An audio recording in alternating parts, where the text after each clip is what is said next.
C'est votre gars l'alchimiste, j'espère que vous allez bien. Aujourd'hui, je vais endosser le rôle d'un philanthrope. Imaginez-vous un instant, vous venez me voir, vous me dites oui, l'alchimiste, j'ai besoin de 100 euros, est-ce que tu peux me les prêter? Moi, grand prince alchimiste que je suis, je te dis oui, pas de problème. Mais dans un an, tu me devras 20 euros de plus. Et si dans un an, tu ne me rembourses pas ces 120 euros, sanction, encore beaucoup plus d'intérêt. C'est cool, non? Enfin, surtout pour moi. Eh bien, pas du tout, mon ami. C'est ce qu'on appelle de l'usure. Et c'est strictement interdit en islam. Pas qu'en islam d'ailleurs, même chez les chrétiens médiévaux, chez les philosophes et même les économistes modernes ont compris une chose, que c'était une prison dorée invisible. Pourquoi? Accrochez-vous les amis, ça va être hard. C'est ce que nous allons voir durant toute cette vidéo. Mais avant, je vais vous demander de liker, de vous abonner, donner de la force à votre gars, l'alchimiste. Ça fera grossir votre chaîne Punch Day. Alors mon gars, take a seat now. Let's go!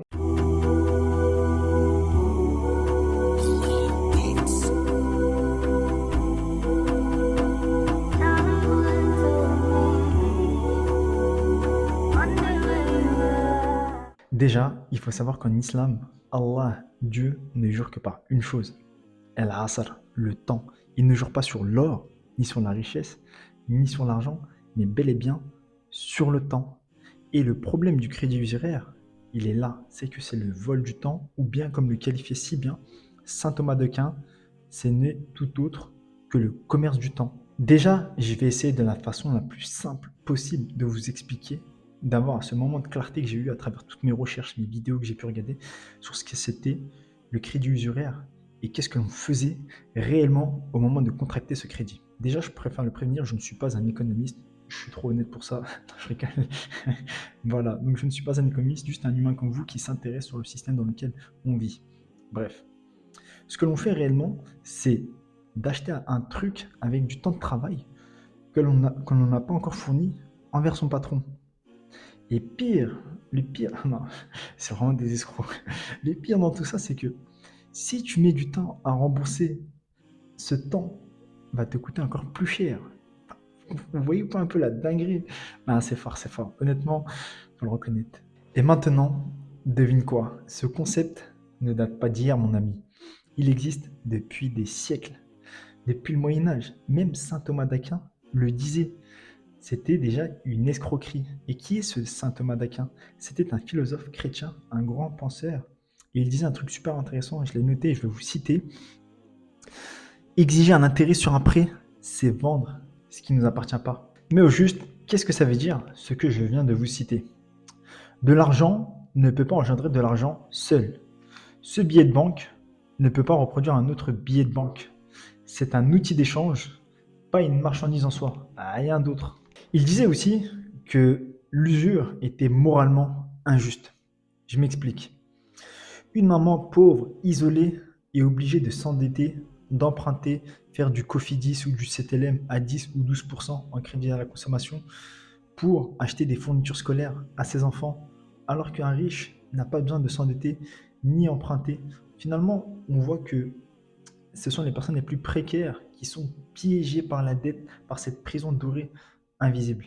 Attends, l'alchimiste, je sais pas de quoi tu me parles, je pense que tu es complètement à côté de la plaque. Je sais pas si tu connais ces petits bonhommes verts, j'ai oublié le nom de l'enseigne, mais c'est pas grave.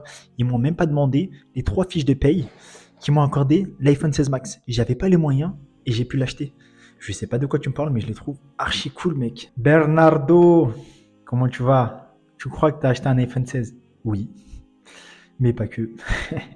Je vais te donner un exemple, mon grand. Reste bien branché. Bon, l'alchimiste, déjà, je t'ai rien dit, tu m'avais agacé concernant le matérialisme. Tu avais raison.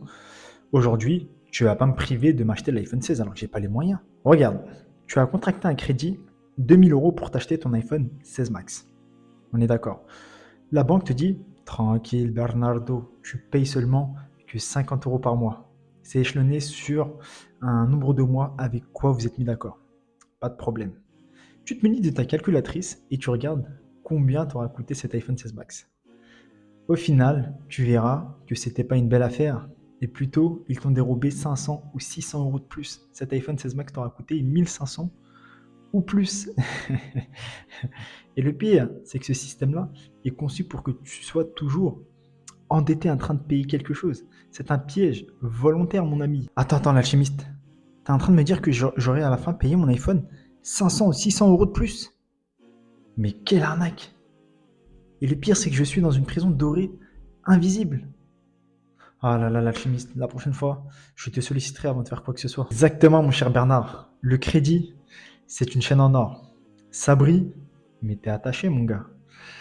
Et tu vas me dire, oui, mais à ce moment-là, j'avais pas forcément les moyens, je n'avais pas de job, j'ai pu me procurer l'iPhone au lieu d'épargner 2, 3 ou 4 mois ou m'acheter juste un pauvre petit téléphone à mes moyens. Alors, je t'arrête tout de suite, il y a juste à regarder autour de toi. Les pays sont surendettés, les familles, c'est pareil. Celle-là, là, celle que je vais te citer, elle est royale. Les étudiants s'endettent avant même d'avoir un job. L'esclavage moderne. Avec un costard et une cravate, mon gars. Ok, l'alchimiste, j'entends très bien ce que tu me dis. Toi qui fais le malin, qui sait tout sur tout, donne-nous des petits tips, des petites astuces pour ne pas tomber dans l'usure. Pas de problème. Pas de problème, Bernard. Je vais t'en énumérer trois. Si tu devais en retenir qu'une seule, c'est la première, puisque c'est la plus simple, mais la plus compliquée à mettre en place. C'est très simple. Vis selon tes moyens. Ça sert à rien de t'inventer une vie. Vis selon tes moyens.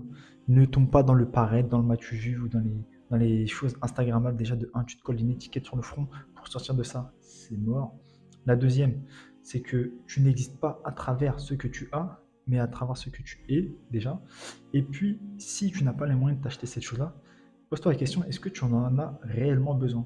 Est-ce que ton aspirateur n'aspire pas très bien ou il te faut absolument le Dyson parce que tous les influenceurs le préconisent? C'est simple.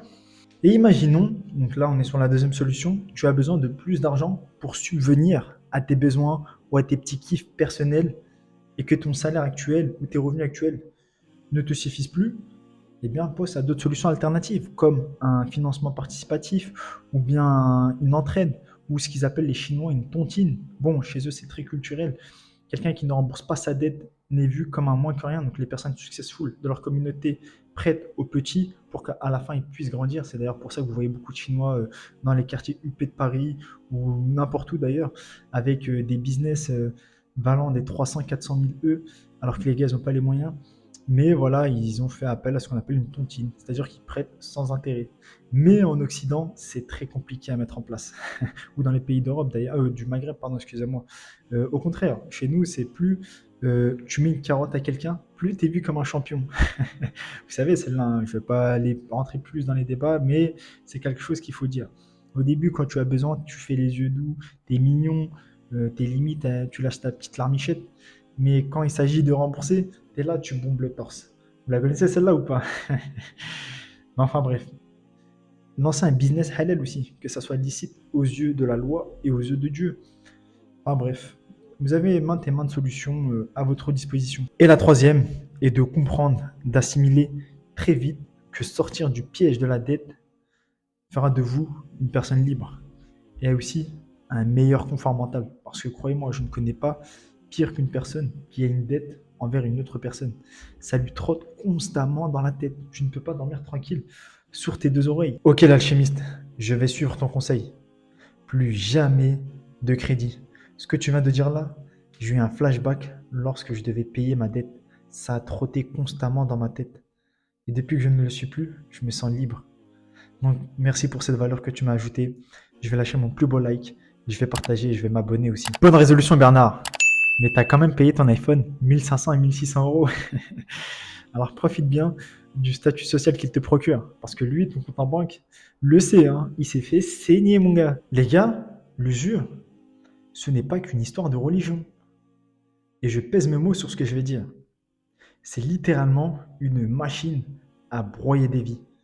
Si aujourd'hui, tu galères à cause d'un crédit que tu as contracté et tu sais de quoi je te parle, eh bien ce n'est pas une fatalité. L'islam et Allah Azzawajal et son prophète sallallahu alayhi wa sallam l'ont interdit. Pire, il déclare la guerre à quiconque qui contracte un crédit. Je ne sais pas si vous vous rendez compte, il déclare la guerre à quiconque qui contracte un crédit. Non, c'est une dinguerie en vrai. On est vraiment trop accroché à cette dunya, à cette vie d'ici-bas pour faire ça. Saint Thomas d'Aquin l'a combattu, même encore aujourd'hui. En fait, ce qu'il faut comprendre surtout, c'est qu'il ne faut pas tomber dans cette facilité de consommation. Mais au contraire, faire les choses de façon inverse. Tu veux cette voiture, tu es ici, tu travailles pour arriver ici. Et pas faire l'inverse. La voiture, elle est ici et tu travailles pour rembourser la voiture. Vous voyez un peu le couac dans l'équation. La vraie liberté, c'est de ne rien devoir à personne.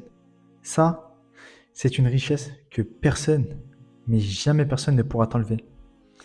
Et pour terminer, les amis, la punch day. Le crédit t'offre des ailes, mais t'enchaînes les pieds. Punch day!